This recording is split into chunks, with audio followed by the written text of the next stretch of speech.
ప్రపంచంలో 7 వింతలు ఎలా ఉన్నా ప్రస్తుతం భారతదేశంలో మాత్రం ఒక కొత్త వింత చోటు చేసుకుంది. దేశంలోనే అత్యధిక ఎంపీలను ఇచ్చినటువంటి రాష్ట్రం ఆంధ్రప్రదేశ్. తీరా చూస్తే ఈ రోజున జరిగినటువంటి కేబినెట్ విస్తరణలో ఎంత మేరకు మొండి చేయించిందన్నటువంటిది స్పష్టంగా తెలిసిపోతుంది. ఎందుకు ఇలా జరుగుతోంది, భవిష్యత్తులో కూడా ఇదే విధమైనటువంటి పరిస్థితి ఏర్పడబోతుందా? ఇప్పటికే అభివృద్ధి అడుగంటిపోయింది. మరొక వైపున కేంద్రంకి సంబంధించినటువంటి నిధులు కరువైపోతున్నాయి. రోజుకో వివాదంతో రాజకీయ పరమైనటువంటి ప్రచారం మినహా రాష్ట్రానికి ఒరుగుతోందేమీ లేదు. ఈ నేపథ్యంలో జరుగుతున్నటువంటి చర్చలో పాల్గొనేందుకు రాజకీయ విశ్లేషకులు దుర్గం రవీందర్ మనతో ఉన్నారు. అలాగే తెలుగుదేశం నేత టిఎల్ శ్రీనివాస్ మనతో ఉన్నారు. రవీందర్ గారు, ఈ రోజున ఈ పరిణామాల్ని ఏ విధంగా అర్థం చేసుకోవాలి? భవిష్యత్తులోనైనా రాష్ట్రానికి మొండి చేతు సంగతి పక్కన పెడితే కనీసం గుర్తింపునైనా ఇచ్చేటువంటి పరిస్థితి కేంద్రం చూపెట్టగలిగేటువంటిది ఉంది? ఉండదండి. ఎందుకంటే ఇక్కడ రాష్ట్రంలో ముఖ్యమంత్రి ఎవరు అనే దాని మీద డిపెండ్ అయ్యే ఆ ముఖ్యమంత్రిని సలహా సంప్రదింపులు చేసిన తర్వాతనే ప్రధానమంత్రి కానీ లేకుంటే సోనియా గాంధీ గారు కానీ మంత్రులని తన క్యాబినెట్కి తీసుకోవద్దని డిసైడ్ చేస్తారు. ఈ సంప్రదాయం ఇప్పుడు కాదు, గతంలో కూడా ఉంది. తమిళనాడులో మంత్రి పదవుల కోసం ముఖ్యమంత్రి పోట్లాడుతుంటే మన ఆంధ్రప్రదేశ్లో విచిత్రంగా మాకు కేంద్ర మంత్రి పదవులు వద్దండి అనే సిగ్నల్స్ని డైరెక్ట్గా ఇండైరెక్ట్గా మన ముఖ్యమంత్రి ప్రతిసారి పంపించారు. గతంలో చంద్రబాబు ఉన్నప్పుడు ఇదే పనిచేశాడు, వైఎస్ రాజశేఖర రెడ్డి ఉన్నప్పుడు ఇదే పనిచేశాడు. దీనికి తోడు మన రాష్ట్రంలో కులాల గొడవ ఉంది. కమ్మ సామాజిక వర్గానికి కేంద్ర మంత్రి పదవులు వస్తే వాళ్ళు బలపడతారని రెడ్డి సామాజిక వర్గానికి చెందిన రాజశేఖర రెడ్డి గారు కమ్మ సీనియర్స్ అయినటువంటి కమ్మ కులానికి చెందిన కావూరి, లగడపాటి, రాయపాటిలకు పదవులు రావడానికి ప్రోత్సహించలేదు లేదా అడ్డం పడ్డాడు అనుకోవచ్చు మనం. అలాగే గతంలో మీరు కనుక తీసుకుంటే చంద్రబాబు నాయుడు ఉన్నప్పుడు కోయిలేషన్ గవర్నమెంట్లో భాగంగా తన పార్టీ వాళ్ళకి మంత్రి పదవులు వద్దన్నాడు. ఇచ్చిన కొంతమందికి ఇచ్చి మళ్ళీ వెంటనే వెనక్కి తీసుకున్నాడు. ఇంకొకసారి బీజేపీ వాళ్ళకు కూడా మన రాష్ట్రం నుంచి ఎంపికైనటువంటి బండారు దత్తాత్రేయకి మంచి పోర్ట్ఫోలియో ఇవ్వనివ్వకుండా అడ్డం పడ్డాడన్న వార్తలు వచ్చినాయి అప్పుడు. ఈ రకంగా చూసుకుంటే ఆంధ్రప్రదేశ్ దురదృష్టము, మన ముఖ్యమంత్రులే మన రాష్ట్ర నాయకులే కేంద్రంలో మన వాళ్లకు మంత్రి పదవులు రాకుండా అడ్డం పడుతున్నారనేది ఒక సూత్రీకరణ. ఈ రోజున కేంద్రంలో జాతీయ స్థాయిలో చూస్తే యూపీఏ ప్రభుత్వానికి అత్యధికంగా బలపరిచేటువంటి రాష్ట్రం మంది, అత్యధిక ఎంపీలు ఉన్నటువంటి రాష్ట్రం మంది. అలాంటప్పుడు ఇలా ఇవ్వకపోవడానికి ఈ రోజున తెలంగాణ ఉద్యమం నేపథ్యంలో ఇస్తే కనుక తెలంగాణ ప్రాంతానికి సంబంధించి తెలంగాణ రాష్ట్రం అంశాన్ని పక్కన పెడుతున్నట్టుగా ప్రజలు బలమైనటువంటి అభిప్రాయానికి వచ్చేటువంటి అదే సమయంలో ఒకవేళ కోస్తాంధ్రకి ఇస్తే కనుక తెలంగాణ ప్రాంతానికి చెందినటువంటి నేతలు కోస్తాకి ప్రాధాన్యత ఇచ్చారు, చూసారా తెలంగాణకు అన్యాయం జరిగిందని వాదనలు లేవనెత్తుతారు. కాబట్టి ఇరు ప్రాంతాలకి ఇవ్వకపోవడం ద్వారా ఇద్దరికి కూడా ఎవరికి వాళ్ళనే సాటిస్ఫై చేసేటువంటి విధంగా కేంద్రం నిర్ణయం తీసుకుందని భావించవచ్చు. ఖచ్చితంగా మీరు అనే పాయింట్ కూడా దాంట్లో ఉంది. దానితో యాజ్ ఇట్ ఈస్ గానే ఏ కేంద్ర మంత్రి కూడా రాష్ట్రంలో లేదా తెలంగాణలో వచ్చి స్వేచ్ఛగా తిరిగే పరిస్థితులు ఈ రోజు. జైపాల్ రెడ్డి దొంగతనంగా వచ్చి ఎక్కడ బహిరంగ సభల్లో పాల్గొనకుండా పారిపోయే పరిస్థితి ఉంది. ఇప్పుడు ఒకళ్ళు కొత్తగా మంత్రి పదవులు ఇచ్చిన ఒరిగేది ఏం లేదు. తెలంగాణ నుంచి మంత్రి పదవి స్వీకరించి వాళ్ళు ఎవరు కూడా కనీసం ఎయిర్పోర్ట్ నుంచి హైదరాబాద్కి ర్యాలీకి వచ్చే పరిస్థితి లేదు ఈరోజు. ఇవన్నీ గమనిస్తుంది కేంద్రము. దానికి తోడు ముఖ్యమంత్రి సీట్లో ఉన్నటువంటి వ్యక్తి కూడా ప్రెషర్ పెట్టడము, ఒత్తిడి తేవడము చేయట్లేదు అన్నది నా అబ్జర్వేషన్ అండి. దీంట్లో మన రాష్ట్రానికి అది బాగా ఒక శనిలాగా ఒక బ్యాడ్ సింప్టమ్స్ ఉన్నటువంటి ముఖ్యమంత్రులు రావడం అన్నది కూడా మనకు అది ఒక రకంగా కేంద్ర నిధులు రాకుండా అడ్డం పడుతున్నారు మన ముఖ్యమంత్రులు అన్నది. రైట్. రాష్ట్రంలో ఇప్పుడు ఉన్నటువంటి పరిణామాలు చూసుకుంటే ఇదే విధానం కంటిన్యూ అయితే ఇప్పుడు కేంద్రం మనకి ఏ సిగ్నల్ ఇచ్చినట్టు? అంటే ఇప్పుడు తెలంగాణ ప్రాంతానికి చెందినటువంటి వ్యక్తులకి ప్రాధాన్యత ఇవ్వకపోవడం, లేదా ఆంధ్రాలో సీమాంధ్ర ప్రాంతంలో ఉన్నటువంటి వాళ్ళకి ప్రాధాన్యత ఇవ్వకపోవడం, ప్రాధాన్యత కలిగినటువంటి పదవుల వ్యవహారంలో చూస్తే తెలంగాణ ప్రాంతానికి చెందినటువంటి జైపాల్ రెడ్డికి అయితే పెట్రోలియం శాఖ లాంటి కీలకమైన శాఖ ఇచ్చారు.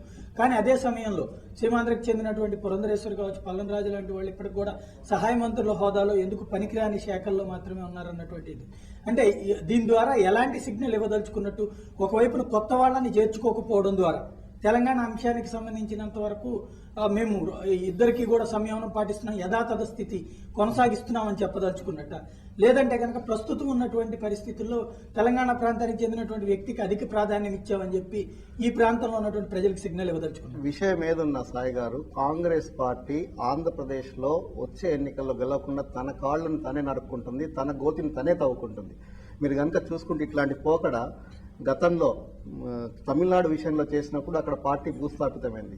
ఇట్లాంటి ధోరణినే వెస్ట్ బెంగాల్లో చేసినప్పుడు భూస్థాపితమై ఇప్పటివరకు లేవలేదు రెండు రాష్ట్రాల్లో. ఆంధ్రప్రదేశ్లో కూడా దాదాపు కాంగ్రెస్ పార్టీ అదే దశలో ఉంది. దీనికి తోడు కేంద్రంలో ఇప్పుడు యాజిటీస్గా మంత్రులు ఉన్నటువంటి 3-4 మన తెలుగు వాళ్ళు మిగతా వాళ్ళు రాకుండా అడ్డం పడతారు సహజంగా. ఆ ప్రాధాన్యతతో మాకే ఉండాలి. జైపాల్ రెడ్డి గారు పోట్లాడితే ఇంకో మంత్రి పదవి ఇచ్చారు కదా, పోట్లాడలేదు. జైపాల్ రెడ్డి గారు రాకుండా అడ్డం పడుతుంటారు. ఇది సహజంగానే రాజకీయాల్లో జలసి ఉంటాయి, ప్రొఫెషనల్ జలసి అంటారు. ఆ జలసి ఉంటుంది, మన వాళ్ళ విషయంలో ఎక్కువ ఉంది బాగా. ఇది చాలా దురదృష్టకరమైన పరిస్థితి అండి. ఇప్పుడే కాదు, మనకు ఇండిపెండెన్స్ వచ్చిన దగ్గర నుంచి కూడా 1956 నుంచి రాష్ట్రం ఏర్పడినప్పటి నుంచి కూడా మన తెలుగు వాళ్ళకి కేంద్రంలో మంత్రి పదవులు ఇవ్వడంలో చాలా చాలా నిర్లక్ష్యం వహిస్తున్నారు. దీనికి మన ముఖ్యమంత్రులు, మన రాష్ట్ర పిసిసి అధ్యక్షుడు కారకులని నేను చాలా స్పష్టంగా చెప్తున్నా. మీకు 100 ఎగ్జాంపుల్స్ ఇస్తాను. ఎన్నిసార్లు మనం క్యాబినెట్ లో బస్ మిస్ అయ్యామంటే ప్రతిసారి కారణము మన పిసిసి, మన చీఫ్ మినిస్టర్ గట్టిగా పోట్లాడకపోవడం అనేది కారణం. రైట్, మీరేమనుకుంటున్నారు ప్రసాద్ గారు? ఇప్పుడు శ్రీనివాస్ సాయి గారు పర్లేదు. ఈ రోజు అసలు మార్పులు ఎందుకు చేశారు అసలు ఎవరికి అర్థం అవ్వట్లేదు. ఈ రోజు మార్పులు చేర్పులు చేసింది అంటే మేము అనుకునేది అంటే ప్రజల దృష్టిని, ఇప్పుడు చేసినటువంటి అవినీతులన్నీ కూడా ప్రజల దృష్టిని ఏదో మార్పేడు.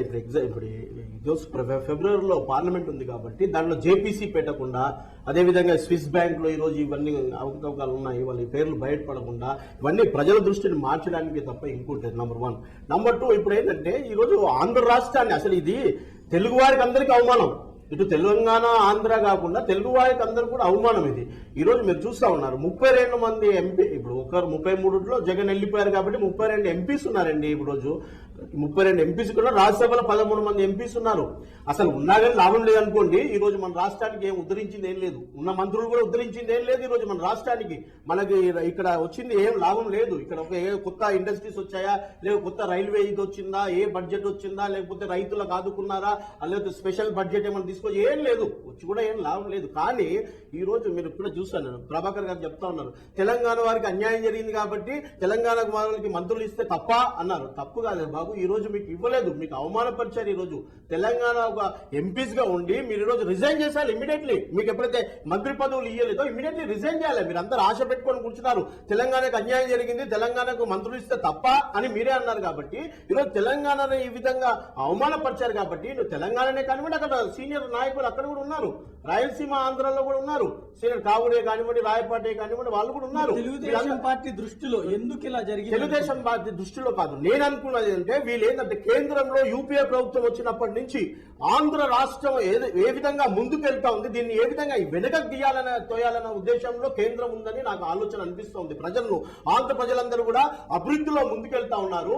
చంద్రబాబు నాయుడు గారే కానివ్వండి, తెలుగుదేశం పార్టీ ఉన్నంత వరకు ఇలా బాగా అభివృద్ధి జరిగింది. ఈరోజు బెంగళూరే కానివ్వండి, లేకపోతే చెన్నై కానివ్వండి, ఇతర యూపీ రాష్ట్రాల్లో కూడా అన్ని రాష్ట్రాల్లో అభివృద్ధి చెందుతుంది. రవీంద్ర గారు చెప్తున్నారు కేంద్రంలో రాజకీయ పరమైనటువంటి ఎత్తుగడలు, కులాల సమీకరణాల నేపథ్యంలో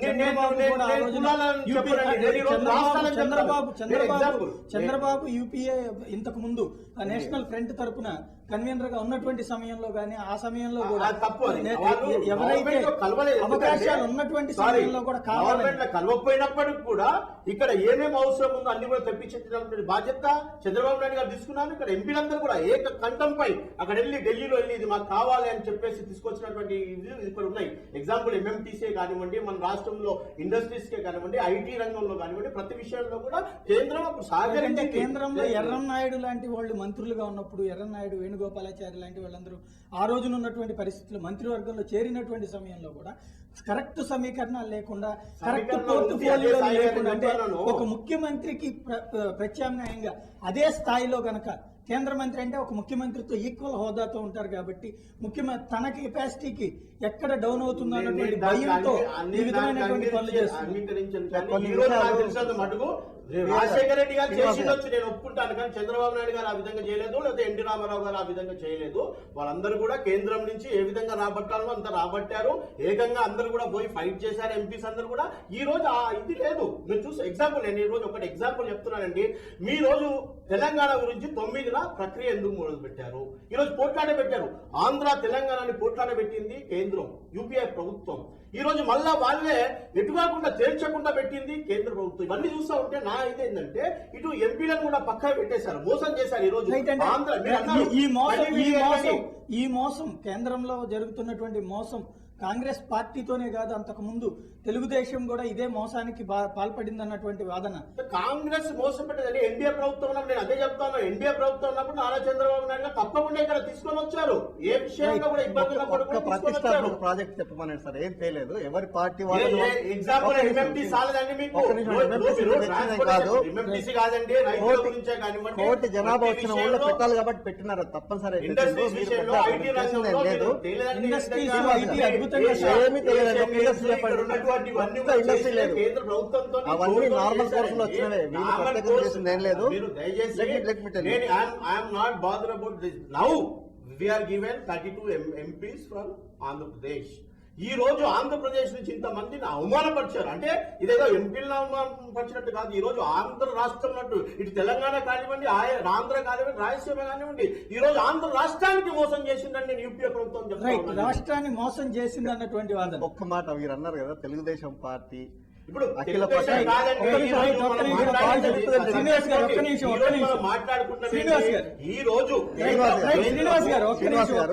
మీరు రాష్ట్ర రాజకీయాలను ప్రాతినిధ్యం వహించట్లేదు. ఇక్కడ మీరు తెలుగుదేశం పార్టీ వ్యక్తిగానే మాట్లాడుతున్నారు. మీరు తెలుగుదేశం పార్టీని వెనకేసుకొస్తున్నారు. December 9th ఎందుకు ప్రకటించారంటున్నారు. వీళ్ళ ధైర్యాన్ని మెచ్చుకోవాలండి. December 8th నాడు వీళ్ళ పార్టీ రాతపూర్వకంగా అఖిలపక్షం మళ్ళీ మనం వేరే అంశంలో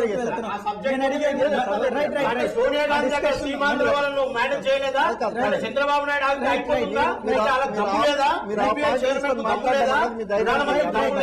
మళ్ళీ మనం వేరే అంశంలోకి వెళ్తున్నాం. కేబినెట్ కి సంబంధించినంత వరకు కేబినెట్ సంబంధించిన స్థాయి గారు చాలా స్పష్టత అండి. ఇంతమంది సీనియర్లు ఉండగా గతంలో పురంధరేశ్వరి గారికి ఎందుకు ఇచ్చారు?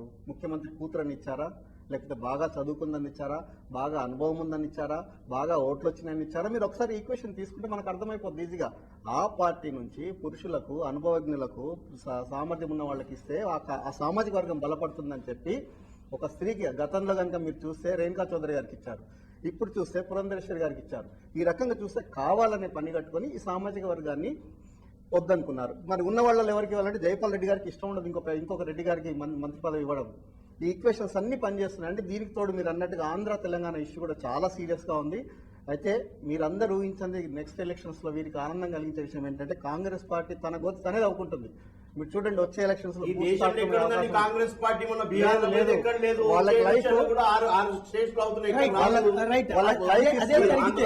ఈ ప్రయోజనాన్ని ఎవరు పొందడానికి అవకాశం డెఫినెట్ గా ప్రతిపక్షాలు పొందుతాయండి. బీజేపీ వాళ్ళకి లాభం ఉంటుంది. మరి మన రాష్ట్ర పరిస్థితి చెప్పలేము కానీ కేంద్రంలో మట్టుకు లాభం ఉంటుంది. ఇక్కడ ఒక సంక్లిష్టత కనబడుతున్నది. ఒకవైపున కాంగ్రెస్ పార్టీ కావచ్చు, లేకపోతే యూపీఏలో ఉన్నటువంటి ప్రధానమైనటువంటి పార్టీగా ఉన్నటువంటి యూపీఏ ప్రభుత్వం కావచ్చు, ఇక్కడ ఆంధ్రాకి సంబంధించినంత వరకు ఈ రోజు జరుగుతున్నటువంటి పరిణామాలకు ఒక కీలకమైనటువంటి పరిణామం కనబడుతున్నది. ఇక్కడ ప్రతిపక్షం కూడా బలంగా లేదన్నటువంటి ఉద్దేశంతో ఒకవేళ మనం ఇలాంటి నిర్ణయాలు తీసుకున్నా నెక్స్ట్ మనల్ని ఏమి చేయలేనటువంటి ధైర్యంతో ఈ విధమైనటువంటి, ఎందుకంటే మీరు చెప్పినట్టుగానే ఇప్పుడు తెలంగాణ రాష్ట్ర సమితికి సంబంధించినటువంటి వార్డ్స్ ఒక పక్కన ఉంటుంది, టీఆర్ఎస్ తెలుగుదేశం ఇక్కడ క్లాష్ అవుతూ ఉంటాయి. అదే సమయంలో తెలుగుదేశాన్ని దెబ్బతీయడానికి ఇటు పక్కన ప్రతిపక్షాలన్నీ ఒకటవుతుంటాయి. ఇంకో వైపును చూస్తే సీమాంధ్రలోకి వచ్చేటప్పటికి పీఆర్పీ బలం, పీఆర్పీ చీల్చేటువంటి ఓట్లని డిపెండ్ అవుతుంటుంది. పీఆర్పీని దగ్గరికి తీసుకోవాలన్నటువంటి ప్రయత్నం వైపున కాంగ్రెస్ చేస్తుంది. రేపు పొద్దున ఎన్నికలు వస్తే ఈ రెండింటిని దగ్గరికి తీసుకుంటే ఈ రోజున జరుగుతున్నటువంటి మైనస్లన్నింటినీ కూడా ప్లస్లుగా మార్చుకునేటువంటి పరిణామం ఉంటుంది. తెలుగుదేశానికి ఉన్నటువంటి ఈ రోజునున్న ఈ సంక్లిష్ట పరిస్థితుల్లో తెలుగుదేశం నిర్ణయం తీసుకోలేనటువంటి అంశాన్ని గురించి కూడా ప్రస్తావించడం ద్వారా తెలుగుదేశాన్ని ఇరకాటంలో పెట్టచ్చు అన్నటువంటి ఈ మొత్తం ఫీలింగ్ తోనే కేంద్రం ఇలా చేస్తుందన్నటువంటి వాదన బలంగా కనబడింది. దీంట్లో చాలా స్పష్టత ఉందండి. తెలుగుదేశం పార్టీ పరిస్థితి ఏంటి రాబోయే ఎన్నికల్లో అన్నది మన ఉప ఎన్నికల్లో తేలింది. ఆ పార్టీ మునుపెన్నడు లేని విధంగా నేను అనేది అదే జరిగితే 9 సమీకరణాలు బలం. అప్పుడు కొత్త వాళ్ళు ఎవరైతే తెలంగాణ వాదాన్ని గట్టిగా పట్టుకుని వస్తారో వాళ్ళకి ఓట్లేస్తారండి. ఇక్కడ అది జరిగితే కాదండి, తెలంగాణ వాదం మేము గట్టిగా పట్టుకున్నాను. నేను ఉన్నాను తెలుగుదేశం నాయకుడిని, నేను గట్టిగా పట్టుకున్నాను. శ్రీనివాస్ గారు ఎంత గట్టిగా ఉన్నారో అల్లరి కాదండి, నేను చెప్తా ఉన్నాను. ఈ రోజు తెలుగుదేశం నేను ఉన్నానండి. నేను తెలంగాణ బిడ్డ. ఈ రోజు నేను తెలంగాణ బిడ్డగా చెప్తున్నాను, ఆంధ్ర రాష్ట్రానికి అవమానం జరిగింది, ఆంధ్ర బిడ్డలకు, తెలుగు బిడ్డలకు అన్యాయం జరిగిందని నేను అంటున్నాను. మేము అంటున్నాము తెలంగాణ గురించి మేము ఈ కట్టుబడి ఉన్నామని నేను తెలుగుదేశం నేను చెప్తున్నాను. కాంగ్రెస్ వాళ్ళని చెప్పమని రిజైన్ చేయమని, మంత్రి పదవులు రాలేదు కదా, అందరు ఎంపీలను రిజైన్ చేయమని, మంత్రి తెలంగాణ పదవుల కోసం పదవులు చేయాలా, తెలంగాణ కోసం చేయాలన్నటువంటి పక్కన పెడతాం. వీడి ధైర్యం కాదండి. విషయం ఏంటంటే సాయి గారు చాలా స్పష్టత అండి.